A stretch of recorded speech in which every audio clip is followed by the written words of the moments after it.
mais jërëjëf li jiitu lépp mooy maa ngi gërëm di sant ñëpp di nuyu sama xarit Mame Diarra Fam député qui est aussi de Pikine di nuyu aussi les autorités qui sont là avec moi di féliciter waa CDJ mooy conseil départemental de la jeunesse bu Pikine ci initiative bu rafet bi ñu jël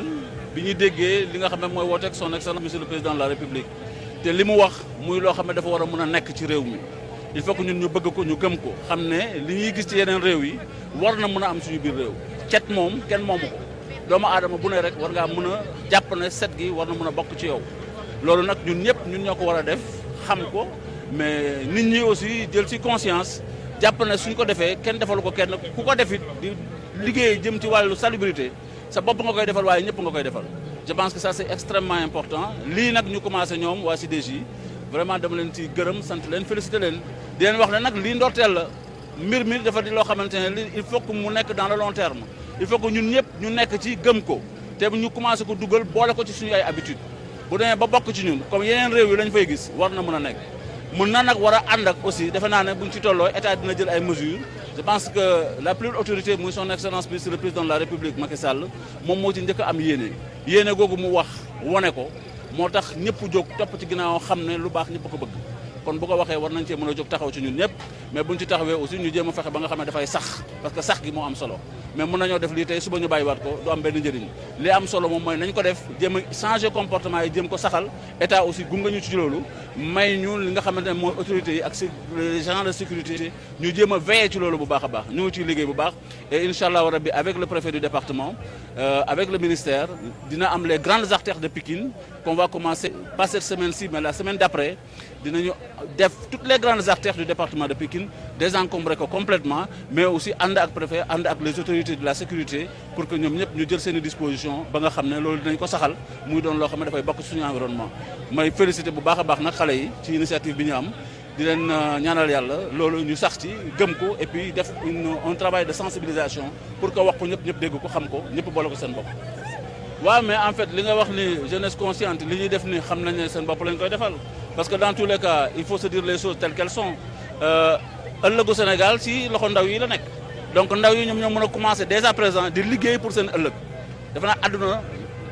dëkk boo dem noonu lay demee loo fa fekk du ña fa nekk ñoo ko fa def mais ña leen jiitu ñoo leen ko fa tegal kon ñoom lii ñuy def nii dañ koy def pour seen bopp pour ëllëg mais di ko defal aussi pour seen i njabootu ëllëg dafa am mentalité yoo xam ne il faut ñu changer ko am ay comportement yoo xam ne il faut ñu changer ko suñu xasee ba dugg ci nag na ci ñëpp sóobu ndaw yi nag lañ ciy njëkk a woo parce que ñoom moom lii lépp réew mi bu rafetee ñooma bu baaxee ñooma bu naatee ñooma kon ñoom ñooy ñi nga xam ne ñoom ñooy responsable ëllëg suñu jógee tey def lu mel ni dañ leen di féliciter gërëm leen sant leen ci bu baax en termes d'accompagnement ce qu'on peut faire mooy ce qu'on a commencé déjà saa yu ñu woowee am loo xam ne soxla nañ ko te ñun ñu war ci mën a taxaw dañ ci taxaw seen wet et puis lépp loo xamante ne war nañ ko mën a joxe pour jàppale leen dañ leen jàppale incha allah waaw mais li ci njëkk mooy li ma wax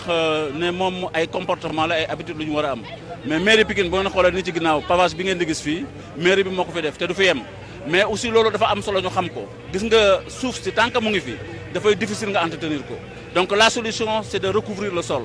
la solution c'est de mettre des pavés te loolu moom mooy tax mu gën a yomb entretenir la mairie de la ville de Pikine loolu la ñu comprendre ba tax ñu def ce programme de pavage qui est un programme de 2,6 milliards sur le département de Pikine commencé ko sur l'avenue Malick Sy lii ngeen di gis ginnaaw ñun ñoo ko fi def mais dafay continuer ba li wër complexe bi yépp donc suñu ko pavee ba nga xamante ne bi suuf amatu fi entretien bi dina gën a mën a yomb bu boobaa aussi nit ñi tamit changer seen i comportement changer seen i jikko bu ñu ko defee rek dinañ gis ne set gi mën a nekk waaw mais poubelle moom y a aucun problème je pense que une fois que ñu def li nga xamante ne mooy programme global bi président woote ñu war ci ànd ak le préfet et autorités yi nekk ci biir département bi yëpp bu ñu xasee ba dugg ci loolu ba taxawal ko ba désencombrer artères yu mag yëpp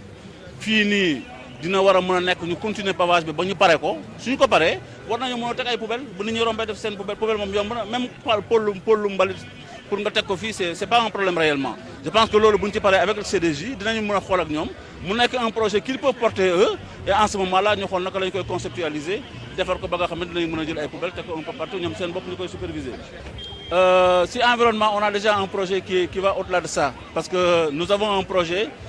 avec l'Union européenne nga xam ne ci environnement la tudd parce que ça va sur les changements climatiques et programme boobu on doit mettre en place un programme d'action bu xamante ne bi suñu ko paree dañ koy jébbalaat Union européenne mu financer ñu ko pour l'instant ils nous ont donné une subvention je dis pas un financement parce que du prêt du leb mais dañu déposer une requête Union européenne accepter ñu ko jox ñu une subvention de 1 million d'euros, 655 millions de francs CFA. Le programme c'est en cours et c'est la ville de Pikine et la ville de Dakar. La ville de Pikine en collaboration avec, en partenariat avec Guédiawaye et la commune de Pikine Nord, nous avons un beau projet pour développer l'environnement. On commence à et je pense que par rapport à l'environnement, déjà cette station, cette plateforme-là, le jeune Amadou Mbodj nous mettre en place et parlant que de l'environnement, va travailler en collaboration avec ce projet de la ville de Pikine pour que l'environnement soit sensibiliser nous d'abord parce que les faut commencer sensibilisation sur le départ. C'est ma dernière question. Mais bien sûr, nous déjà, je pense que hier je les ai reçus et le matériel qu'ils sont en train d'utiliser là-bas, matériel là comme nous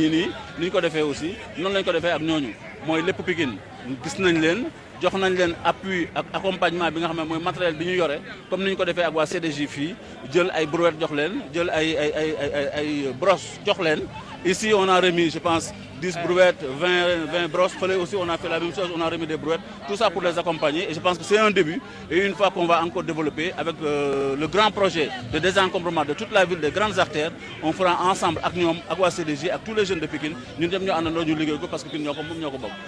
Voilà, jërëjëf.